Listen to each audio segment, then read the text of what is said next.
Have you ever asked yourself, what would Jesus do? It's a question people have been asking for 2,000 years, and it's every bit as important now as it was then. So, what would Jesus do? Well, we don't have to guess. Jesus showed us and told us himself. Love God, love others. So, when your brother is sad, you can love by listening and encouraging. When your friends argue, you can love by not taking sides and helping to make peace. But living like Jesus is hard if you're not spending time with Jesus. You can read or listen to stories of Jesus in the Gospels, Matthew, Mark, Luke, and John, all about the things Jesus said and did. You can also talk with Jesus, just like a friend. Tell him what you're excited about or what's worrying you. Ask for his help and wisdom. Jesus might bring a verse or picture to your mind or a sense of peace in your heart. The more time you spend with Jesus, the more you can become like Jesus. Then God can work through you to change the world around you. That's why loving like Jesus is an amazing way to worship God with your life. Because worship is about more than just singing loud. It's all about living loud.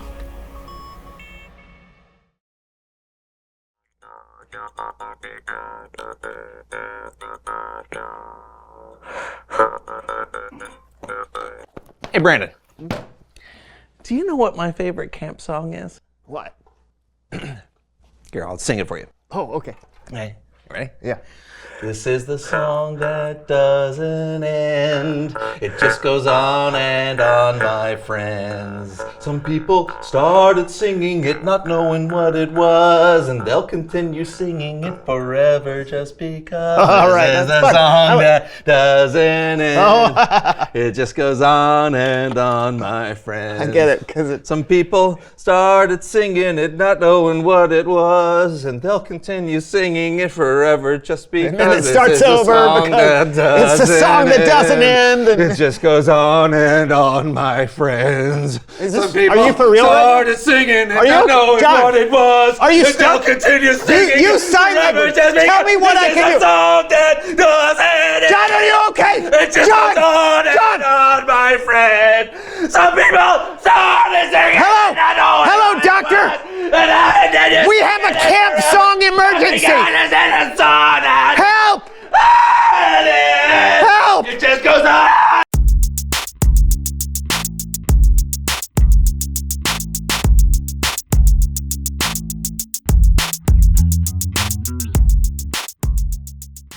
Hello, everyone. I'm Brandon. I'm John. And welcome to the show. You are spitting everywhere. Sorry. Keep forgetting I have my mouth guard in. Why do you have a mouth guard? Safety. Are you planning on playing football? No, tennis. Yes, football. Okay, whoa. I'm attending a football camp where they teach football so I can improve my footballing skills. Are you okay? You seem a bit on edge. Yeah, I just found out that one of my childhood nemesis is coming to the same football camp as me, and I don't know how to handle it. Well, maybe you won't be on the same team and you won't hang out that much. Yeah, well, I also just found out he's coming over here. When? No. I'll get it. Hello. Can I help you? John. Oh, you're here to see John? Well, he's right over here. You'll come on in. John. Edgar. I'm Brandon. I'll sit down now.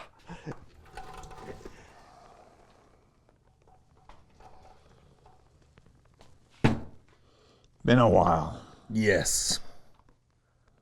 You still like to tell jokes that aren't funny? You still avoiding deodorant? Still like peanut butter with jelly beans? You still grunt? Okay, gentlemen. If I may, what is the beef between you two fellas? We both went out for the high school football team, and there was one spot left. And he got it. Till this day, I still don't know why. I think I do. And ever since then, we've been rivals, on and off the field. Okay, but that was years ago. Why don't you two just sit down and work it out? Okay, we can do that right now. Yeah. Maybe he's right. Maybe. You thinking what I'm thinking? I think I'm thinking what you're thinking. Wait, what are you thinking? I'm thinking that thinking's getting us nowhere. We need to settle this the only way we know how. Let's play! Okay, whoa. Unsanctioned sporting event violence is never the solution. Let's not get carried away. What is this? Football, Brandon. Okay, no, that's electronic football. Is this why you're going to camp? Yeah, it's electronic football camp. I mean, what did you think we were going to do? I don't know. I mean, you're wearing pads. So? And you look great. You ready for this? Are you ready, Edgar? I asked you first. And I answered first. You're supposed to answer first. I did, with a question. You can't answer a question with a question! Yeah, I can. No, you can't! Yeah. No! Yeah. Yeah. You can't answer a question! Can we just play the game? Right.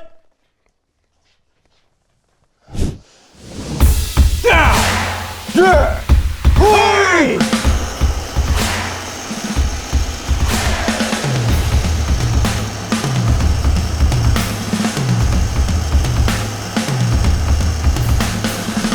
Is this all there is? Yeah!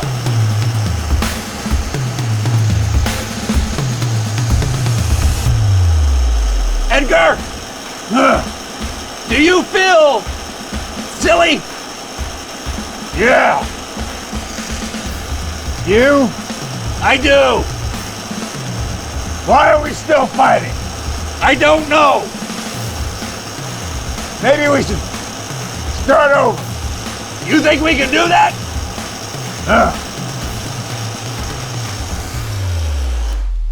Well, that was riveting.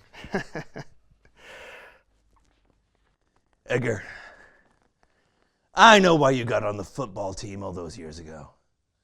It's because you're smarter than me.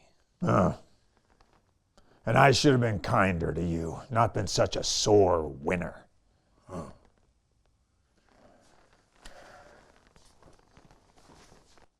Friends?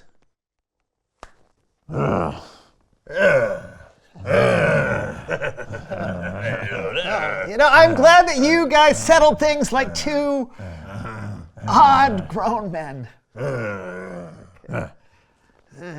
Okay, it's Bible story time.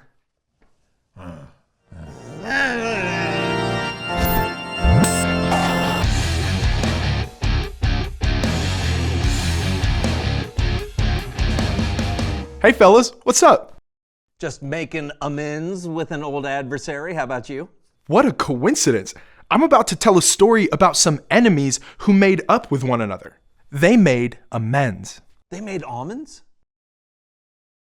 No, amends. You said the word first. They did? Take it away. I like almonds. You can read this story yourself in the book of Acts, chapter 9. Back in the day, Bible days, there was a man named Saul. Saul was a Pharisee, a teacher of the Jewish law, and he was not being very kind to followers of Jesus. In fact, Saul was having them arrested. He thought that's what God wanted him to do. Well, one day, while traveling on the road to Damascus, Jesus revealed himself to Saul through a bright light and told Saul that what he was doing was wrong. Then Saul changed his mind and started following Jesus. But, looks like we've got some breaking news.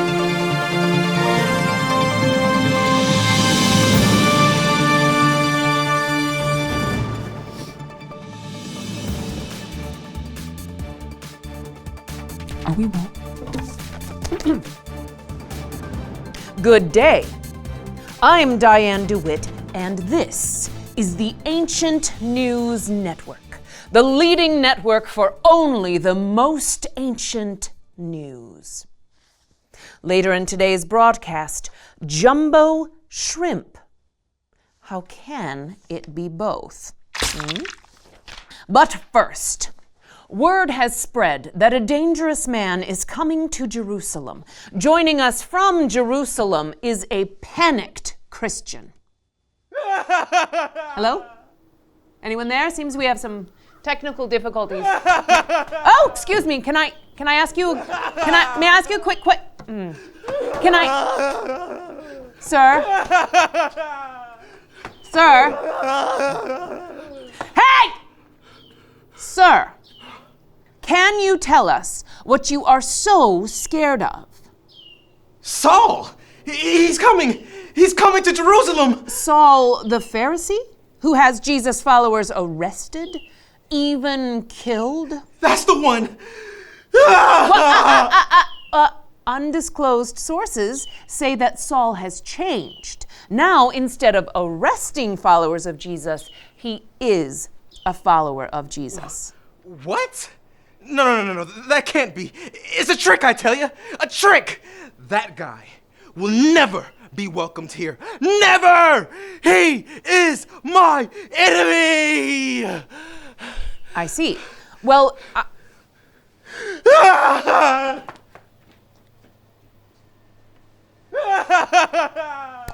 there you have it. Panic in Jerusalem. Saul is returning. Followers of Jesus are scared. We'll have more on this developing story in just a moment. So, yeah, the followers of Jesus in Jerusalem wanted nothing to do with Saul. And can you blame them? Saul was their enemy. He'd had many of them thrown in prison for what they believed. But as followers of Jesus, we are asked to do something really hard. Check this out. If possible, live in peace with everyone. Do that as much as you can.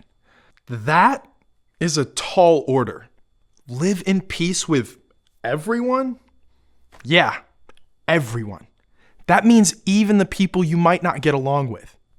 Now, it doesn't mean to let yourself be hurt, but we should try to offer the peace we've received from God to other people as best as we can. Which brings us back to our story, because one man in Jerusalem I had a feeling I would get interrupted again. Welcome back to the Ancient News Network. I'm Diane DeWitt. Later on in the program, mimes screaming for respect. But first, our breaking news.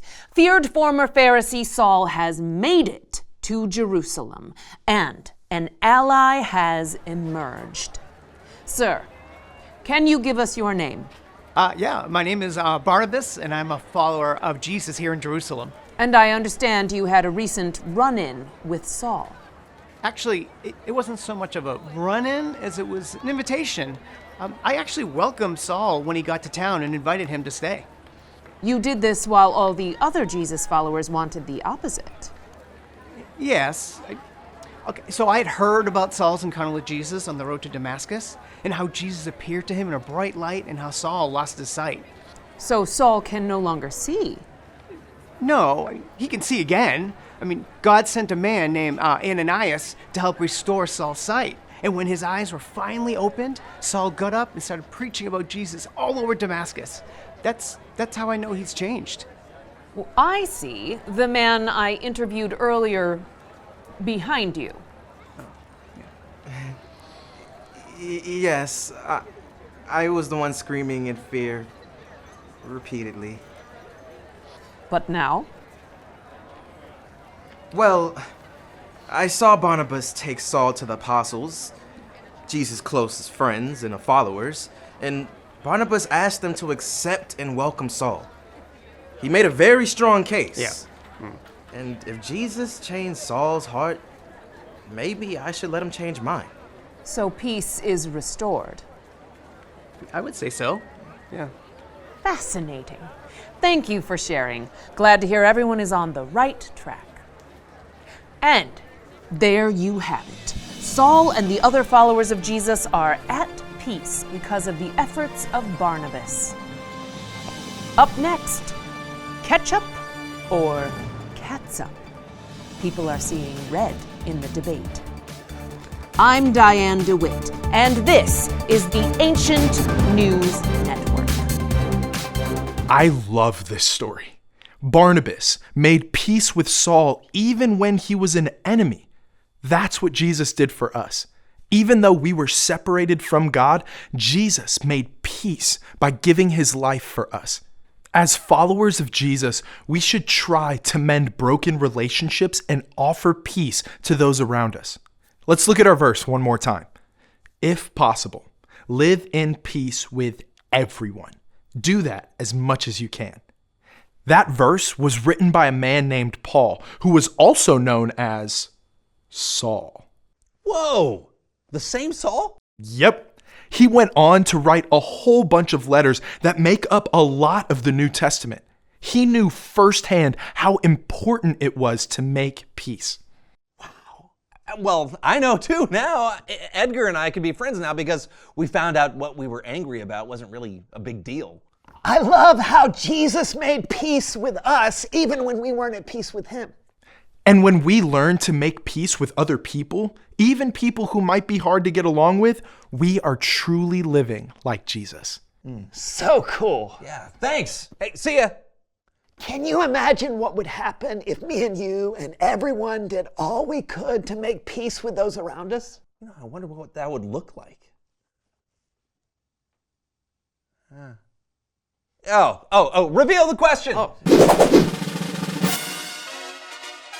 Ooh, what does it mean to live in peace? It might mean trying to get to know other people instead of judging them. Yeah, it might mean forgiving someone or believing the best in someone or understanding that we are all still learning and growing. You're still growing? I stopped growing at 16. Not physically, never mind. That's all the time we have today. Yeah, what does it mean to live in peace? Talk about it together. And we'll see you next time on the So-and-So Show. Hey, I got an idea. What are you doing? Come over here. Let's mark how tall you are. I'm not growing physically. We can keep track of it All right here fine. on the wall. Oh, yeah, sure. Okay, Let's do look it. at that. All right. Like this? Or? No, the back. Yeah, here we go. And great. Okay. All right. What about you? What about me? No, I've stopped growing. Oh, good point. What is the beef between you two?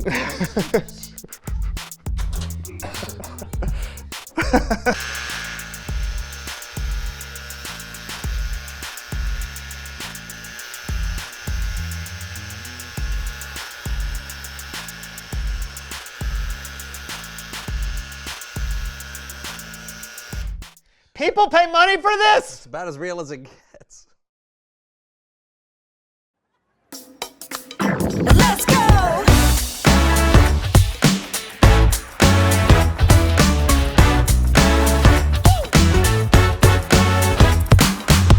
I'm stepping out to a world so bright, ready to discover how to shine your light. Jesus, you're everything, my best friend. I'm gonna celebrate your love that never ends. Hey! Teach me and show me how to love like you do, so I can live it out, live it out. That's what it's all about. I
time. We're gonna serve.